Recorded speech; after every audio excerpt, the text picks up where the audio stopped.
बाजूला या गेल्या 3 वर्षामध्ये आमदार खासदारांना सत्ताधारी आमदार खासदारांना 1600 कोटी रुपये दिले. 1600 कोटी रुपये म्हणजे 1600 कोटी रुपये. हिम्मत की किंमत नाही, गद्दारीची किंमत आहे ही. हिम्मत की किंमत नाही आहे ही. किंमत कसली आहे? हे बक्षीस आहे. जे बक्षीस पूर्वी निजाम द्यायचे गद्दारी केली तर. ही बक्षीस कोणाला मिळायची? जर तुम्ही राज्याशी गद्दारी केली तर राजा खुश होऊन गद्दारांना बक्षीस द्यायचा. तुम्ही असे शब्द जर आम्हाला सांगायला लागाल तर आमच्याकडे याच्यापेक्षा चांगले शब्द आहेत. आणि म्हणून माझं म्हणणं असं आहे की तुम्ही अशा प्रकारचे पैसे एका बाजूला खर्च करताय, दुसऱ्या बाजूला राज्य सरकार पैसे देणार. माझा स्पेसिफिक प्रश्न आहे की तुम्ही आम्हाला पैसे कधी देणार त्याचा प्लॅन सांगा.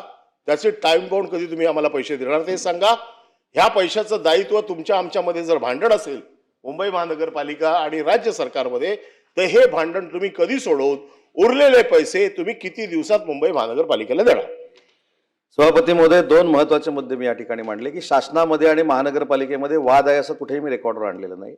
मी असं सांगितलं की प्राथमिक शिक्षणाचे 5665 कोटी रुपये जे आहेत त्याच्यामध्ये प्राथमिक शिक्षण विभागानं असं सांगितलेलं आहे की आम्ही 4थ्या पे कमिशन प्रमाणे केलेलं आहे. त्याच्यावर मी पण असं सांगितलं की आयुक्तांना सांगून याच्यामध्ये तातडीनं निर्णय घेण्याचे आदेश दिले जातील. हा मुद्दा मी स्पष्ट केलेला आहे.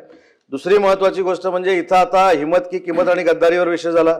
मिठी नदीमधल्या गाळामधलं पैसे खाणे ही गद्दारी आहे. दिनू मोरियाच्या भावाला सॅन्टेनो मोरियाला टेंडर देणं ही गद्दारी आहे. जो नाईट बार चालवतो त्या केतन कदमला काम देणं ही गद्दारी आहे. याच्यावर मला बोलायचं नव्हतं. एखादी गोष्ट गद्दारी कशामध्ये आहे?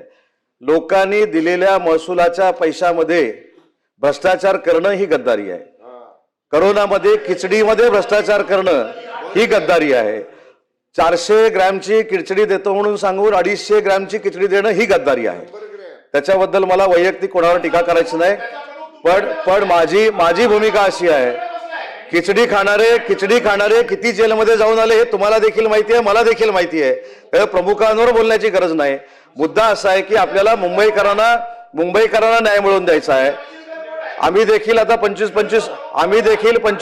वर्ष सभागृहामध्ये आहोत. त्याच्यामुळे गद्दारी काय? एका बरोबर मतं मागायची आणि दुसऱ्याबरोबर जाऊन बसायची ही गद्दारी आहे. ही मतदारांबरोबरची गद्दारी आहे. त्याच्यामुळे गद्दारी हा विषय खरं इथे चर्चेला यायला नाही पाहिजे होता. जे काही लोक चेष्टा सचिन भाऊ हे बघा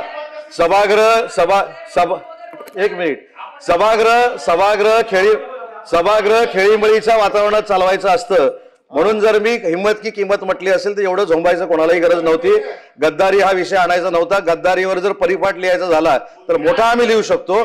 मुद्दा असा आहे की या संदर्भामध्ये मुंबईच्या संदर्भात अनिल परब साहेबांनी मांडलेली भूमिका आहे मी नाकारतच नाही की जर प्राथमिक विभाग सांगत असेल की 200 कोटी रुपये आणि आम्ही सांगत असू 5665 कोटी रुपये तर महानगरपालिकेची असलेली थकबाकी प्राथमिक शिक्षक विभागानं दिली पाहिजे हीच त्याच्या मागची भूमिका आहे.